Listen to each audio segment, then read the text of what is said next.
I looked up and through the windows of the roost, letting my eyes pan across the horizon with the trees gently blowing in a soft breeze. It was a beautiful, sunny day with hardly any clouds in the sky, very peaceful and calm. Harrison must have been watching my eyes and anticipating what I might be thinking. Nice day, huh? It's the calm before the storm. Nice day. Nice day, huh? Yeah, Harrison's right. It's sometimes referred to as the calm before the storm. Everything looks so peaceful. Sun is shining. Maybe there's a slight wind that's blowing the leaves a little bit, rustling them a little in the wind. But you know what's coming, and so maybe you're reading a little bit into that because it's no different than usual.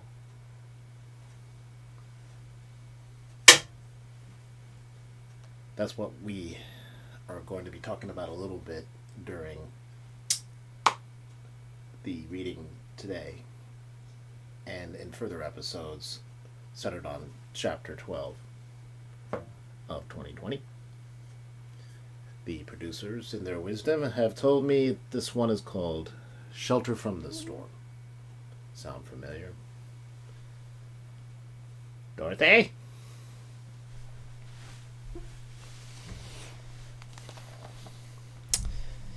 Yeah, the calm before the storm. It's a phenomenon that you're familiar with, no doubt. At least we certainly are. And I was back then, during the 2020s. So, let me set the scene for you, so to speak. You've seen the radar images.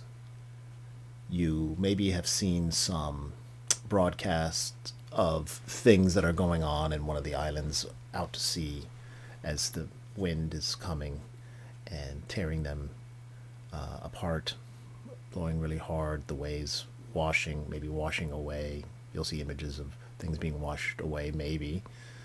Although who would be out there with a camera? But you do get a sense.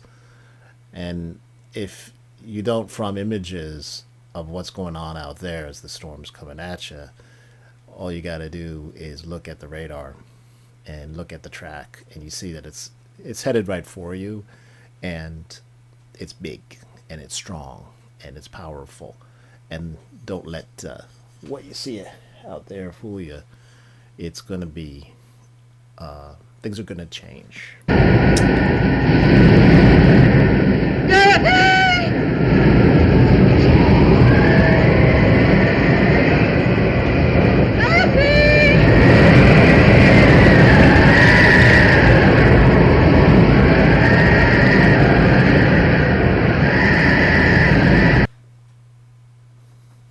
You know, back in the olden days, they used to give names to storms.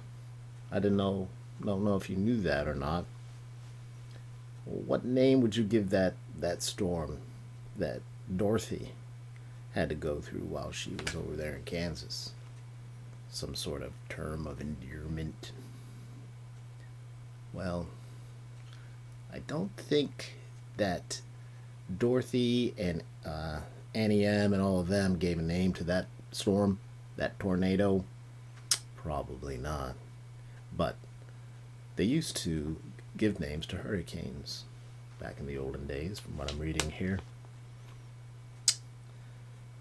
I guess back then they thought of hurricanes and these storms as kind of a quaint happenstance.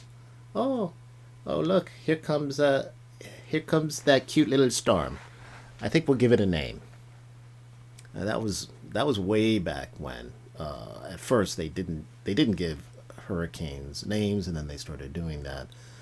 Maybe that was a way of trying to make things seem not as bad as they really were, to make people not be so afraid of what was coming. But that's what they used to do.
if you haven't noticed already, there's sort of a pattern to these things.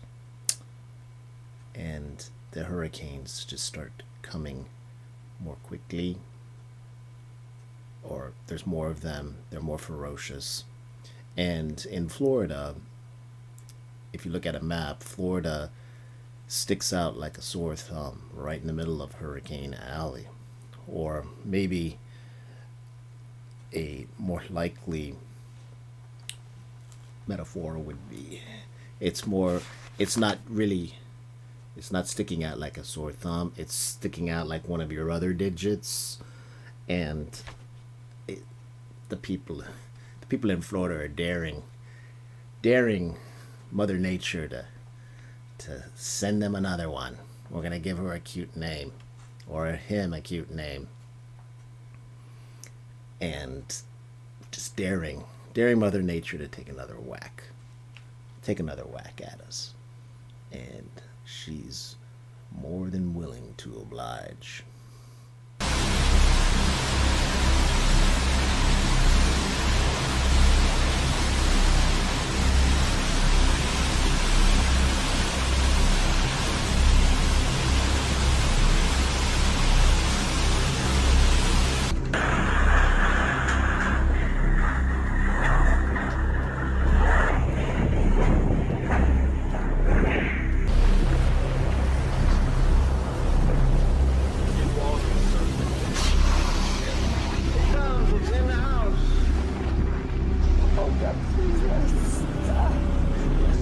It is like we're in the middle of a river.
Yeah, I'm just taking a look at some of the other manuals, the Harrison Chronicles we call them, with their hurricanes. We used to see them coming and try to brace the stack of cards that we used as shelter against the storm. Then, when our little house of cards were blown away, we busily got out a new deck and built another little flimsy shelter to get blown away in the next storm.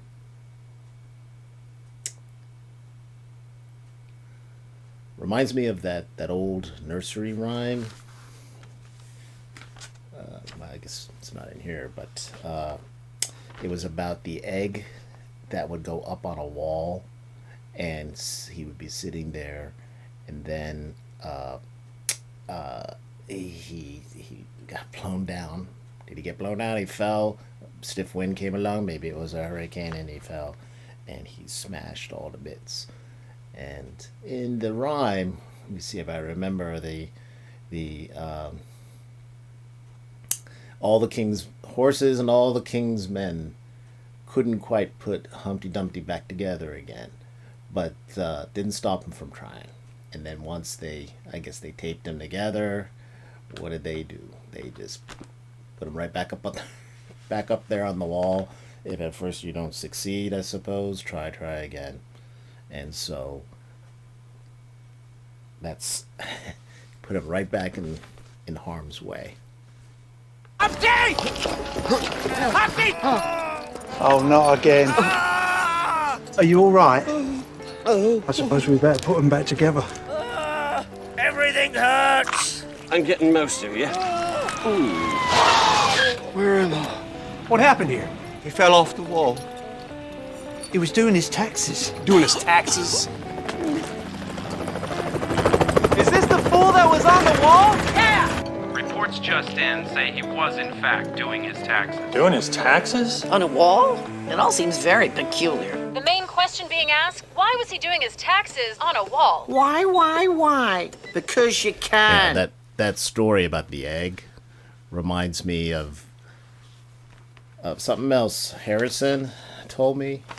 And I was looking around for it. Oh yeah, here it is. He says, what is the definition of insanity?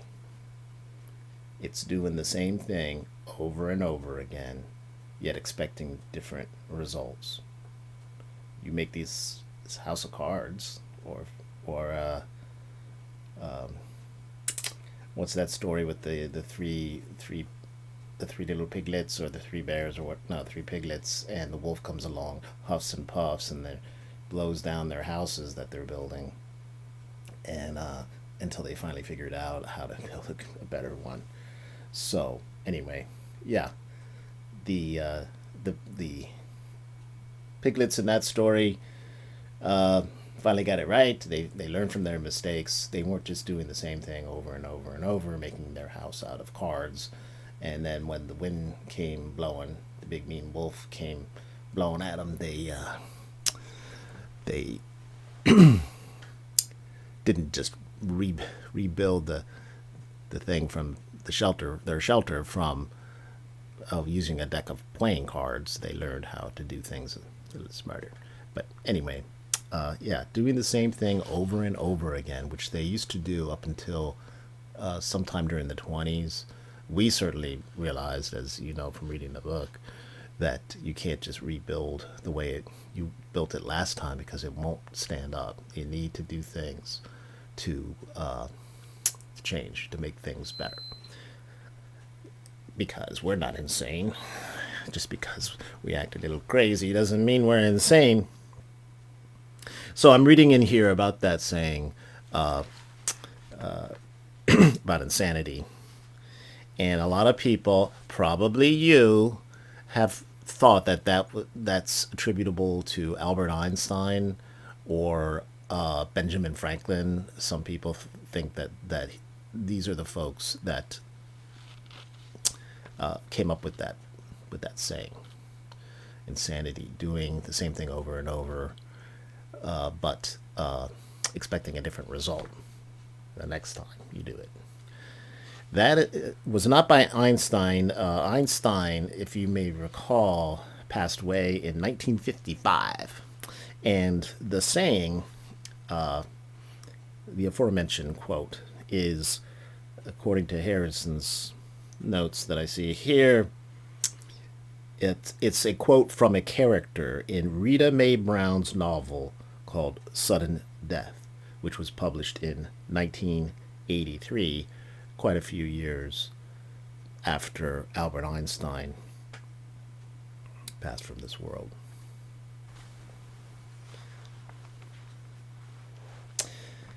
Leading up to the 20s, people had been told so often, over and over, that the climate was changing and the storms would be more destructive and more frequent. They were told this so many times, I guess some people kind of dismissed it, like Chicken Little, the sky is falling. Or it was, they heard this from scientists, and they thought it was like the boy who cried wolf. They'd go outside and it's snowing, and then they thought, hey, if there's global warming, why is it snowing outside today? Okay, so they think that the scientists were crying wolf, I suppose, something along those lines. And this happens so much. I'm looking again. I keep looking in the manual here, and someone left me a note in the manual that talks a little more about this idea of people kept saying that, oh, the climate's changing, but it didn't change today, and so people were like, whatever, it's a hoax. So here are some notes. In here I see that there was something back in the 20s, even before that, that was called the Chicken Little syndrome. Yes, there's actually even a syndrome by the name of our fine feathered friend Henny Penny. And here's the description of it that I find here in the manuals in Harrison Chronicles. The Chicken Little syndrome is described as inferring catastrophic conclusions, possibly resulting in paralysis. It's a sense of despair or passivity which blocks the audience from actions. The term began appearing in the 1950s, and the phenomenon has been noted in many different societal contexts. So, on the one hand, you have people ignoring it, saying, oh, it's overblown, it's Chicken Little, saying the sky's falling again. But then on the other hand, you have this fear, this passivity amongst the audience that is hearing these dire warnings, and they are stuck in passivity or a feeling of despair. I think is that really what's going on? That or is it rationalizing a attitude of saying, well, you told me it's too late, and it is too late by the 2020s. It's really too late to try to stop the things that are coming. Things that are coming, and you can't stop them. So what is your response? Like, oh, well, you might as well sit back and enjoy it. There's nothing you can do about it, which is not true. There are ways of reversing the things that humans put in motion to destroy the planet and cause all these bad things, these cataclysms. You can stop it, and you should. We should. And yet, we know that it's coming. We can't stop it right now, but you can do things to deal with it. You got to deal with it. In the moment, maybe you can't stop climate change from doing what it's going to do. The storm is approaching. It's going to be here in the next few hours, and there's nothing that you can do in the moment to stop it from doing what it's going to do. But, as Harrison would say, you can do something to prepare for it. Back in the 20s, I see here, Harrison writes that people started to call this making your community more resilient, preparing yourself, making it able to withstand a storm that's bound, well, floods and storms and wind and rain.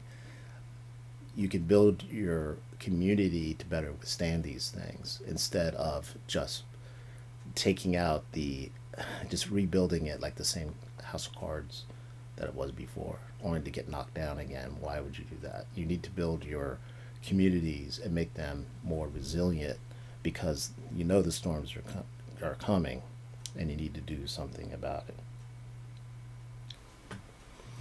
So maybe it's true that in the moment you can't stop climate change from doing what it's going to do in the next few hours as the big storm is approaching. But you can do something, as Harrison would say, to prepare for it. When you read chapter 12, you'll find how in the living room in our house, my mom and I were learning that lesson. We were learning that we needed to batten down the hatches and get prepared for the storm that was heading right for us, and it was a big one. It was the big one. And we had to prepare. We had to get ready. So we did. But we were, as a community, in need of making our community more resilient, so that when the next storm and the next one and the one after that came along, we would be able to maintain ourselves. Our shelter would not get blown away. We would be able to survive. We had to.